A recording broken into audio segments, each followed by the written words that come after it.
बातमी धाराशिव मधून अल्पवयीन मुलीनं स्वतःच्याच अपहरणाचा कट रचलाय। कोरियातील BTSV या सिंगर आणि डान्सर ग्रुपला भेटण्यासाठी बनाव केला। अवघ्या 30 मिनिटात पोलिसांनी हा तिचा कट उधळलाय।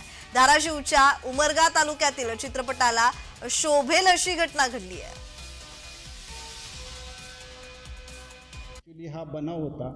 या मुलींनी BTSचं जे डान्स ग्रुप आहे त्यांना भेटण्यासाठीचं वेळ त्यांना होतं आणि त्या वेळापायी पुण्याला जाऊन पैसे कमवणे आणि त्या पैशाच्या माध्यमातून दक्षिण कोरियाला जाऊन BTS ग्रुपचे जे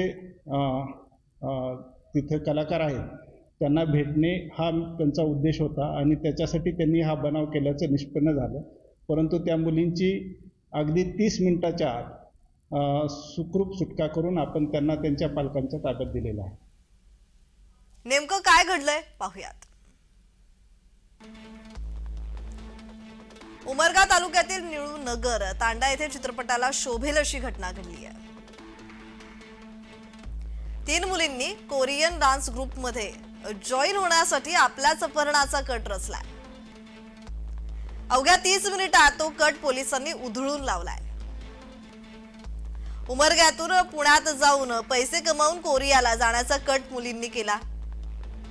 त्या थेट पुण्याच्या दिशेने निघाल्या। सोलापूर जिल्ह्यातील मोहोळ येथून मुलींनी स्वतः वडिलांना फोन करून अपहरण केल्याची माहिती दिली। मोबाईलच्या सिम लोकेशन वरून पोलिसांनी लोकेशन मिळवून मुलींना गाठलं। कोरियाला जाण्यासाठी मुलींनी स्वतःच्या घरातूनच 5000 रुपये चोरून नेले। उमरगा येथील ज्ञानेश्वर विद्यालय तुरोरी येथून शाळा सुटल्यावर किडनॅप केलं। चाकूचा धाक दाखवून त्यांना नेलं आहे असा कॉल पोलिसांना आला। पोलिसांनी तात्काळ तपासाला सुरुवात केली।